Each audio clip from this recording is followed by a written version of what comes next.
883. That's the number of people Amnesty International says were executed in 20 countries last year, the highest figure since 2017. Belarusian authorities release a video of authoritarian leader Alexander Lukashenko in a bid to end rumours of ill health. The strongman hasn't appeared in public for several days. Unverified reports from Moscow claim that the Russian army have shot down a Storm Shadow missile in Ukraine, supplied to Kyiv by the UK.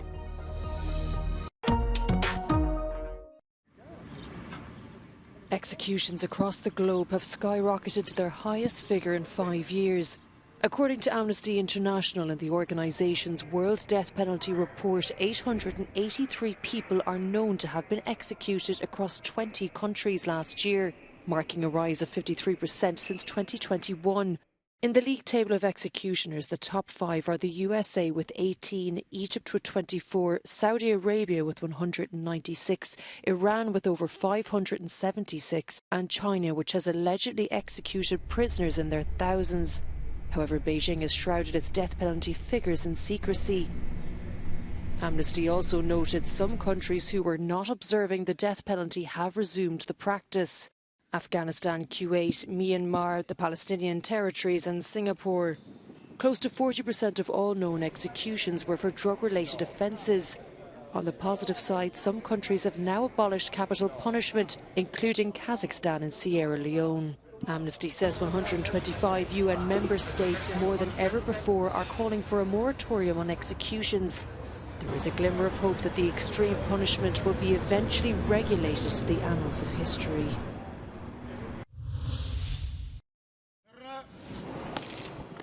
Belarusian leader Alexander Lukashenko has appeared in public for the first time in several days. The authorities released photographs and a video of the authoritarian leader in a bid to end speculation about his health. The footage showed Lukashenko visiting an army control point, but the leader appeared breathless, adding to speculation that he has allegedly been in poor health. Belarusian opposition members living in exile in Lithuania say plans should be made for a post-Lukashenko era.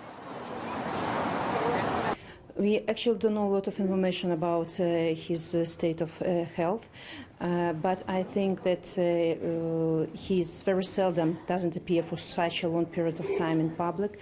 So now we are discussing the plan, what to do if something wrong happens to him, because it will be chaos in the regime, and it will be a point where we can start more decisive actions inside Belarus. Our task is to prepare new elections, is to make our economies more or less stable in this period.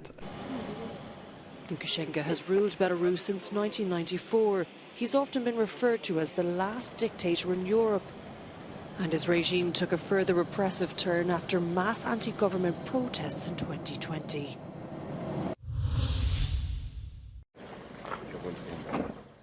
Wounded soldiers fresh from combat, newly evacuated from Bakhmut, where the longest and fiercest battle of the war in Ukraine is raging on. Casualties on both sides are reaching into the thousands. While Russia maintains control over most of the city, Ukraine appears to have reclaimed some positions, as incessant rumours of an imminent counter-offensive continue to ring loud. Tensions between the leader of Russia's mercenary Wagner group and the Russian army are also mounting, with rumours that Wagner chief Yevgeny Prigozhin offered to betray the position of Russian troops to Kyiv, something both Prigozhin and the Kremlin deny.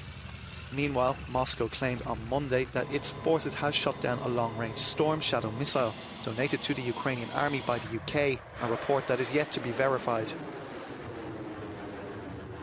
Russian missiles continue to hit infrastructure and buildings in inhabited areas, including this educational centre in Kherson. Elsewhere in eastern Ukraine, Russian missiles have hit a hospital, killing 4 people. In the occupied territories, the Russian-imposed interior minister in Luhansk has been injured in an apparent bomb attack.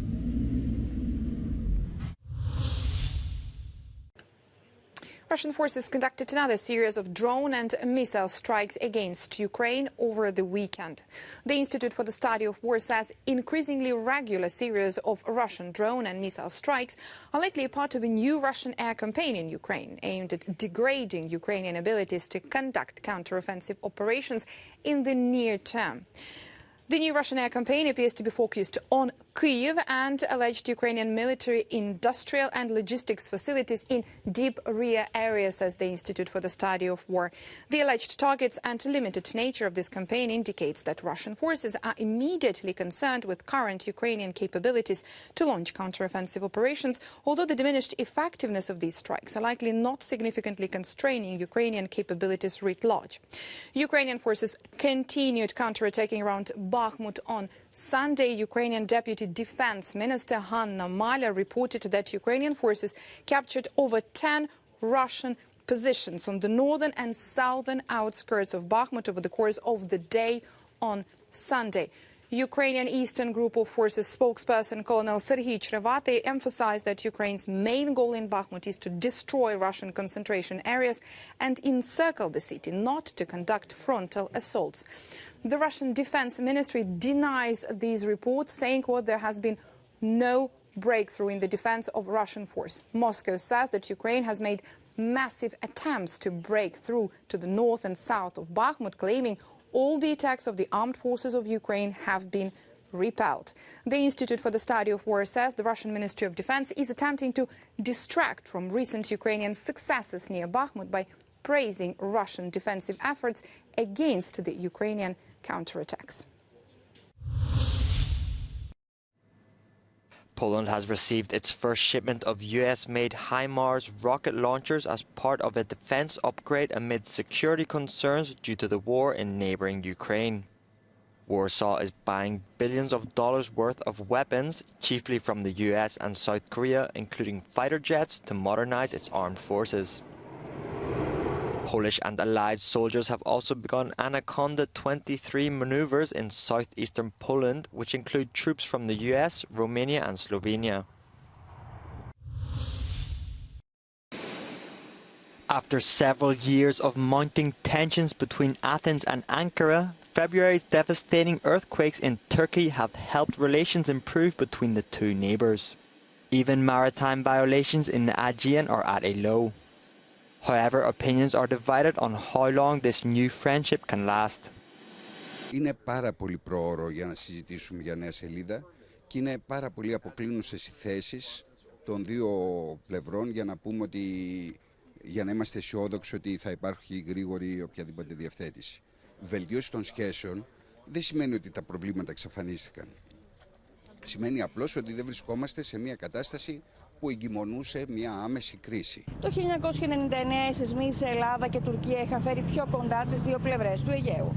Ως αποτέλεσμα της λεγόμενης διπλωματίας των σεισμών που ακολούθησε, το Δεκέμβριο της ίδιας χρονιάς, στο Ευρωπαϊκό Συμβούλιο του Ελσίνκι, η Ελλάδα υιοθέτησε μια καινούρια προσέγγιση στην προοπτική ένταξη της Τουρκίας στην Ευρωπαϊκή Ένωση και πέτυχε την αποσύνδεση της ένταξης της Κύπρου από την επίλυση του Κυπριακού. Other analysts are more optimistic, saying Greece's words, attitude and actions in the aftermath of the disaster touched the hearts of the Turkish people. I think it's a completely new page. I think that what I call the earthquake diplomacy in Turkey has really made a difference. The tremendous amount of aid that Greece has flown into Turkey and also did a good job in terms of public diplomacy. Advertising this, I think, has really helped. It's not often that a Greek prime minister tweets in Turkish and gets tens of thousands of likes. This happened. I think Turkey's citizens really appreciated the help that Greece has flown in, and this help has really changed the mood inside the country towards Greece. And I think in general, this is a really, it's almost like what we saw in 1999 in the aftermath of the big earthquake at the time when Greek-Turkish relations went into a 10-year period improvement. With elections in both countries coming up, it remains to be seen if the change will stick.